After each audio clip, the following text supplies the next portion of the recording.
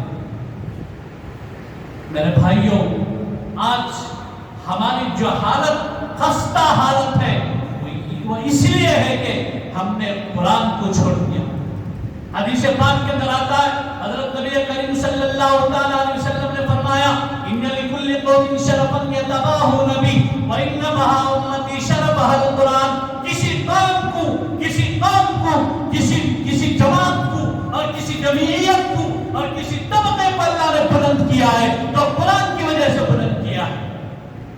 جس قوم نے قرآن کو سینے سے لگایا اللہ نے اسے بلند فرما دیا۔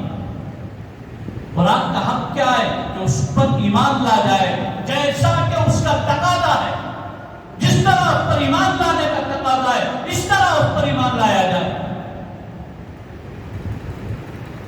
حضرت امام احمد بن حنبل کا دور تھا، امام صاحب کے مسئلے میں، امام صاحب کے زمانے میں ایک مسئلہ کھڑا ہوا کہ قرآن مخلوق ہے یا کلام اللہ ہے۔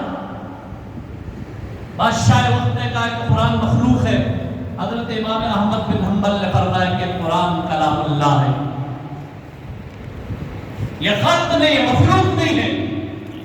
اب اس کے بعد حضرت امام احمد بن حنبل کو جو مسائل جھیلنے پڑے، جن پریشانیوں سے گزرنا پڑا، یہ بھی تاریخ نے رقم کیا ہے۔ حضرت امام احمد بن حنبل سے کہا، بادشاہ وقت نے کہا کہ امام صاحب یا تو یہ مسئلہ چھوڑو یا پھر آگے کے جو مراحل ہیں اسے طے کرنے کے لیے تیار ہو جاؤ۔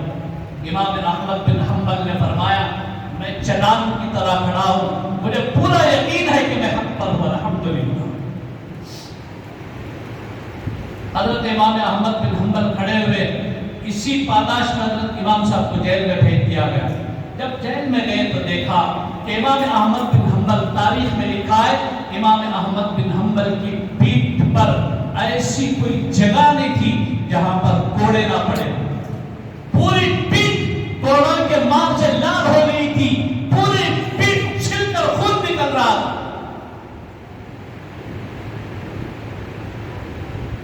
جیل میں ایک چور تھا جس کا نام ابو ہیثم۔ ابو ہیثم دیکھتا تھا، مسکراتا تھا۔ امام احمد بن حنبل نے فرمایا کہ بھئی مسکرا کیوں رہے ہو؟ اس نے کہا کہ حضرت آپ امام وقت ہیں اور جیل میں آپ آئے ہوئے ہیں، کیا مسئلہ ہے؟ امام احمد بن حنبل نے سارا مسئلہ رکھا۔ بادشاہ وقت کا یہ نظریہ ہے، لیکن اس نظریے کو میں تو نہیں مانتا، اس لیے کہ اللہ کی کتاب کا حکم بھی محفوظ ہے اور اس کے صفحات بھی محفوظ ہیں، اس کا ورق بھی محفوظ ہے، اس کی حلال ادا محفوظ ہے۔ اور بادشاہ وقت آج اگر یوں کہے کہ قرآن خط ہے، میں ماننا ہی نہیں ہو سکتا۔ ابن ہیثم نے کہا کہ حضرت آپ مجھے دیکھ رہے ہیں کہ پتہ ہے کہ میں کون ہوں؟ میں اس علاقے کا بہت بڑا چور ہوں اور یہ تو میرا روزانہ کا کاروبار ہے، روزانہ میں چوری کرتا ہوں اور حکومت کے لوگ مجھے پکڑ کر لاتے ہیں اور جیل میں ڈالتے ہیں اور باقاعدہ روزانہ میری پیٹھ پر کوڑے برستے ہیں، روزانہ کوڑے برستے ہیں۔ میں نے کبھی چوری اور ڈکیتی سے باز نہیں آیا۔ ایسا نہ ہو کہ امام صاحب یہ چند کوڑوں کی وجہ سے آپ سرک جان پھسک جائے۔ امام صاحب کے پیٹھ پر کوڑے پڑتے، حضرت امام احمد بن حنبل فرماتے، رب اغفر لابن ہیثم، اے میرے رب ابن ہیثم پر رحم فرما۔ جب بادشاہ وقت نے پوچھا کہ بھئی ابن ہیثم کون ہے، کیا دعائیں دے رہا ہے، امام احمد بن حنبل نے فرمایا کہ ابن ہیثم وہ ہے جس نے جیل میں میری ہمت باندھی، قابل تعریف ہے، قابل مبارکباد ہے وہ چور، گرچہ کہ وہ چور ہے لیکن اس نے میری ہمت باندھی۔ امام احمد بن حنبل سے فرمایا کہ امام صاحب کیا آپ کو یقین ہے کہ آپ حق پر ہیں؟ الحمدللہ 100% مجھے یقین ہے کہ میں حق پر ہوں۔ اور فرمایا کہ تمہیں کیسے پتا چلا کہ تم حق پر ہے؟ یہ تاریخی جملہ میرے اور آپ کے لیے، سب کے لیے، پورے امت کے لیے۔ امام احمد بن حنبل نے فرمایا کون حق پر ہے کون باطل پر ہے، یہ جنازے بتائیں گے کہ کون حق پر ہے کون باطل پر ہے۔ امام احمد بن حنبل کا جب جنازہ اٹھا تو لوگوں کی انگلیوں پر جنازہ جا رہا تھا، کندھے دینا دور کی بات، اتنی زیادہ پبلک تھی، لوگ ہاتھ لگانے کو سازش سمجھتے تھے۔ جب قرآن کی حفاظت کا مسئلہ ہوتا ہے اس کے لیے انسان کھڑا ہوتا ہے، اللہ اس کی برکت سے بندے کا وہ اعزاز و اکرام فرماتے، وہ زندہ ہے مصلی اس کا، وہ زندہ ہے محراب اس کا، وہ زندہ ہے امت کی رہبری اس کے ذمے، وہ زندہ ہے امت کی رہنمائی اس کے ذمے، اس لیے کہ ایک ایسا انجینئرنگ پلان اس کے ہاتھ میں ہے جو امت کی رہبری کرنے کے لیے اس پر نظر ڈالنا ضروری ہے، اور جو اس کا ماہر ہے اسی پر اس کی نظر پڑتی ہے۔ اور قرآن ہم نے جو سمجھا کہ قرآن کھولو پڑھ لو، نہیں، قرآن کو دیکھو، اسے پڑھو، معاشرے کے اندر ہر وقت میں ہر مسئلے میں قرآن ہماری رہبری کرتا ہے۔ ہمارے معاشرے کے اندر جو برائیاں پنپ رہی ہیں، ہمارے معاشرے کے اندر جو برائیاں ہو رہی ہے، آپ اللہ کی کتاب کھول کر دیکھو، رسول اللہ کی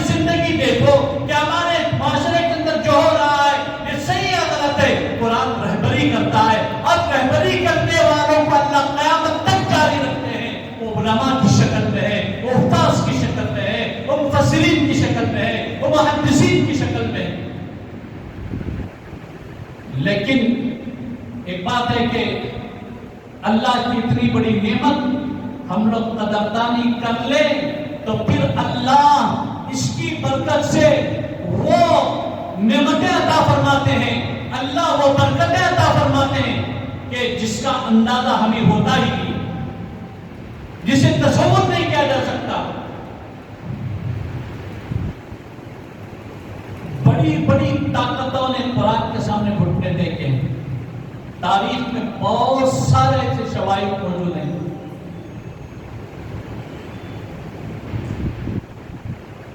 تاریخ السلاطین کے اندر ایک بہت عجیب واقعہ لکھا ہے۔ بہت سارے لوگوں نے دعائیں کی، اللہ فتح بیت المقدس ہمارے ہاتھوں سے کروا دے، یہ سعادت ہمارے ہاتھ میں آئے۔ اللہ تبارک و تعالیٰ نے اس سعادت کو حضرت سلطان صلاح الدین ایوبی رحمۃ اللہ علیہ کو عطا فرمایا۔ بیت المقدس فتح کیسا ہوا؟ بہت ساری جنگیں بھی ہوئی، لیکن ایک رات تھی، حضرت سلطان صلاح الدین ایوبی رحمۃ اللہ علیہ سجدے میں سر رکھے رو رہے تھے، اور پوری رات رو رہے تھے، اور پوری رات آیت الکرسی کا ورد ہو رہا تھا۔ پوری رات سجدے میں سر رکھ کر آیت الکرسی پڑھتے جاتے اور اللہ کو مناتے جاتے، اور آیت الکرسی پڑھتے جاتے اور اللہ کو مناتے جاتے۔ صبح ہوئی، جب خیمے سے باہر نکل کر کھڑے ہوئے، شیخ ابو الحسن خرقانی نور اللہ مرقدہ آئے، آ کے جب ادھر سے گزر رہے تھے، انہوں نے ان کی پیشانی کو دیکھا، دیکھ کر فرمایا کہ سلطان ایسے لگتا ہے کہ بیت المقدس تمہارے ہاتھوں فتح ہو گیا۔ سلطان صلاح الدین ایوبی نے فرمایا کہ حضرت آپ ہیں بول کر کیوں فرما رہے ہیں، کیا مسئلہ ہے؟ حضرت شیخ ابو الحسن خرقانی رحمۃ اللہ علیہ نے فرمایا، تیرا رات کا رونا، رات کا اللہ سے مانگنا، اور رات میں جو تو نے آیت الکرسی پڑھی ہے، تیری آیت الکرسی کی اللہ نے وہ لاج رکھی ہے، تیرے مقدر میں اللہ نے لکھ دیا کہ میرے بندے تو نے جو میری کرسی کی تلاوت کی، جا تیرے ہاتھ میں فتح بیت المقدس رکھ۔ قرآن کی برکت ہوتی ہے، جو ناقابل یقین طاقتیں ہیں، ان طاقتوں کو چھڑانے کے لیے قرآن کا سہارا لو۔ آج باطل طاقتیں سر اٹھا کر بابا کے دہل پورے عالم کے اندر یہ کہہ رہے کہ اے مسلمانوں، وقت آ گیا ہے کہ تم ہمیں کچا چبا، تمہیں کچا چبا دیا جائے گا، تمہیں کھا دیا جائے گا۔ اے محمد کے دیوانوں، اے رسول اللہ کے پروانوں، آج تمہاری کوئی حیثیت اور حقیقت نہیں ہے، لیکن یہ دنیا کہہ رہی ہے، دنیا جھکے گی، لیکن جھکانے والے کی ضرورت ہے۔ فرعون جھکے ہیں، نمرود جھکے ہیں، بڑے بڑے سورما جھکے ہیں۔ آج کی جو طاقتیں ہیں، یہ کون سی طاقتیں ہیں؟ آج کی جو قوتیں ہیں، یہ کون سی قوتیں ہیں؟ کیا فرعون سے بڑے ظالم آج ہیں؟ کیا نمرود سے بڑی طاقتیں رکھنے والے آج ہیں؟ یقیناً ظلم کرنے والے آج ہیں، لیکن جھکاؤ اللہ کے کلام کی طاقت سے، اللہ کے کلام کی تاثیر سے، قرآن کا سہارا لو، اللہ کی کتاب کا سہارا لو، سہارا لے کر تم میدان میں آؤ۔ حکمت عملی قرآن بتائے گا، تدبیر قرآن بتائے گا، کام کرنے کا طرز قرآن بتائے گا۔ ہم نے قرآن کو پسے پشت ڈال دیا۔ ہماری تجارت قرآن بتاتا ہے، ہماری عدالت قرآن بتاتا ہے، ہمارے معاشرے کی رہبری قرآن کرتا ہے، ہمارے گھریلو زندگی کی رہبری قرآن کرتا ہے۔ ہر موقع پر، ہر موڑ پر، ہر مرحلے پر اللہ کی کتاب کو اٹھاؤ اور دیکھو، ہر لمحے میں قدم قدم پر قرآن رہبری کرتا ہے، لیکن اسے لینے والے تو بنے۔ میں ایک مثال دے کر میں بات ختم کر دوں۔ قرآن اللہ کی رحمت ہے، یہ کتاب رحمت بھی ہے۔ بندوں کے دلوں پر جب اس کا نزول ہوتا ہے، جب کافروں نے کفر سے توبہ کی، تو کیا ہمیں گناہوں سے توبہ کی توفیق نہیں ہوتی؟ یقیناً توبہ کی توفیق ہوتی۔ قرآن کو پڑھو، اور قرآن کو پڑھنے کا طرز کیا ہے معلوم؟ اگر کسی کو پڑھنا آتا ہے تو قرآن کھولو، بیٹھو، انگلی رکھو، اور دل کا جو ڈائریکشن ہے کہ اللہ کی طرف توجہ کرو، مکمل اپنے آپ کو اللہ کے سپرد کر دو، اور یہ سوچو کہ اللہ میں تیری کتاب پڑھ رہا ہوں، تیرے کلام مقدس کو پڑھ رہا ہوں، اللہ تیری کتاب کی جو شان رفعت ہے کہاں ہے اور کہاں ہے لکھت گل؟ یا اللہ یہ کتاب جو ہے بڑی شان والی، بڑی عظمت والی، اور میں ٹھہرائے گنہگار اور میں ٹھہرائے پاپی و مجرم، اللہ اس کتاب کے فیوز و برکات کو میرے قلب پر جاری فرما۔ یہ دعا کرو اور اللہ کی طرف متوجہ ہو کر بیٹھو، قرآن پڑھو اور دل کو اللہ کی طرف متوجہ کر کے رونا شروع کر دو۔ اگر رونا نہیں آتا تو رونے کی صورت بناؤ۔ حضرت داتا علی حجویری رحمۃ اللہ علیہ کے پاس ایک آدمی آیا، اس نے کہا کہ حضرت میرا دل سخت پتھر کی طرح ہو گیا، کیا کروں؟ حضرت داتا صاحب نے فرمایا قرآن پڑھو اور روتے جاؤ، قرآن پڑھتے جاؤ روتے جاؤ، اس کی برکت سے تمہارے آنکھوں سے آنسوں کے قطرے ٹپکیں گے، اللہ تمہارے دل کی سیاہی کو دھو ڈالے گا۔ اس نے کہا کہ حضرت مجھے رونا نہیں آتا، کیا کروں؟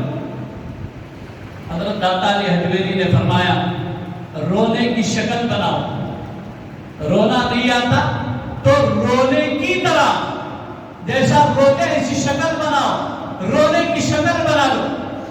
اس نے کہا کہ حضرت یہ بھی نہیں ہو سکتا، ایک تو رونا بھی نہیں آتا اور روئے کے جیسا صورت بنانے بھی نہیں ہوتا۔ حضرت داتا صاحب نے فرمایا تو پھر اپنی مقدر پر رو، اپنے تقدیر پر رو، اس لیے کہ اللہ کا کلام پڑھتے ہوئے جسے رونا نہیں آتا اس کے لیے یہی مسئلہ ہے کہ اپنی تقدیر پر روئے، اس لیے کہ بڑے بڑے سمندروں کے دلوں کے اندر انقلاب آیا۔ قرآن ایک ایسی تاثیر ہے، اسے پڑھو، اور خصوصاً جو ماہ رمضان ہے، ایک تو رمضان رحمتوں اور برکتوں کا مہینہ ہے، پھر اس پر سے آدمی جب قرآن پڑھتا ہے تو اللہ اس کی برکت سے پورا سال سے چلاتے ہیں۔ تو کووڈ-19 کے موقع پر کیا ہوا، ہمیں ایک تو نماز بھی پڑھے نہیں، تراویح بھی نہیں، کہا کہ ایک جگہ کیا کہ 10 افراد ملے پڑھ لے ہوگا، لیکن اس سال ویسا کرو نا، پہلے نماز پڑھتے نہیں، تراویح کی پابندی کر لیتی انشاءاللہ۔ اللہ آپ کو بھی، اللہ مجھے بھی توفیق عطا فرمائے۔ دیکھو ہم سب محتاج ہیں، میں بھی، آپ بھی، سب محتاج ہیں اللہ کے فضل کے، اللہ کے کرم کے، اس کی رحمت کے، ہم سب محتاج ہیں۔ اس لیے محتاج بن کر سر جھکاؤ۔ جب اللہ کی بارگاہ میں ہم محتاج بن کر سر جھکاتے ہیں تو پھر اللہ کی نوازشوں کو دیکھو، اللہ کے کرم کا جو دریا بہتا ہے اسے بھی دیکھو۔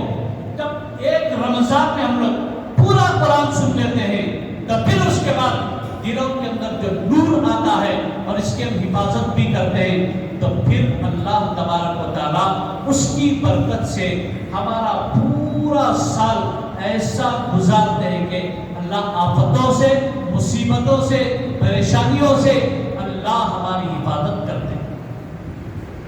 تو ہم لوگ ادھر ادھر جو ڈھونڈتے نا سکون کہاں ہے، تو سکون اللہ کی کتاب میں ہے، جہاں ہے وہاں ڈھونڈو تو ملتا ہے، نہیں جو چیز جہاں ہے وہاں ڈھونڈو تو ملتی ہے۔ بازاروں میں فلاں جگہوں پر ادھر ادھر تلاش کرو تو پھر وہاں بے چینی، بے گلی ہی ملتی ہے۔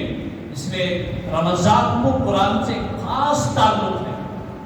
قرآن میں بھی نا اِنَّا أَنزَلْنَاهُ فِي لَيْلَةِ الْقَدْرِ، اللہ نے اس کو لیلۃ القدر میں اتارا، اور جس رات میں اتارا اللہ نے اس رات کو فرمایا کہ لیلۃ من الف شہر۔ یہ جو رات ہے قرآن کے نزول کی وجہ سے 1000 راتوں سے افضل ہے، تو جس سینے پر نازل ہوا وہ ہزاروں کے سینوں پر بہتر اور بھاری۔ تو ایک چیز میں کہتا ہوں کہ تو قرآن کی حفاظت اور قرآن کی عظمت ہمارے دلوں میں ہونی چاہیے۔ رمضان کا جو مہینہ ہے بہترین وقت ہے، اس کی خوب کثرت سے تلاوت کرو اور اللہ سے مانگو۔ میرے بھائیوں، ایک بات میں بہت ہی اہم بتاتا چلوں کہ آج کے اس دور کے اندر اپنے مقامی علماء کی قدر کرنا سیکھ لو۔ اس لیے کہ صبح سے شام تک آپ کے بغل میں رہنے والے یہی لوگ ہیں. ناقدری کرتے کرتے کرتے کرتے ہم لوگ یہاں تک آ گئے. اب بھی کب تک کرتے ہیں؟ بہت حالات خراب ہیں. ان حالات کو فیس کرنے کا ایک ہی طریقہ وہ ہے کہ اللہ سے لو لگاؤ، مکمل اللہ کے بن جاؤ. جب ہم اللہ کے بن جاتے ہیں تو پھر اللہ ہر موڑ پر ہماری مدد اور دستگیری فرماتے ہیں. میں انہیں چند باتوں کے ساتھ اپنی بات کو ختم کرتا ہوں. اللہ سے دعا فرمائے اللہ تعالیٰ مجھے اور آپ کو اہل سننے سے عمل صالح کی توفیق عطا فرمائے. اللہ تعالیٰ ان علماء کو اور یہاں کے عوام کو، انتظامیہ کو اللہ جزائے خیر عطا فرمائے کہ انہوں نے کچھ کہنے اور سننے کا موقع اعلان فرمایا. آمین.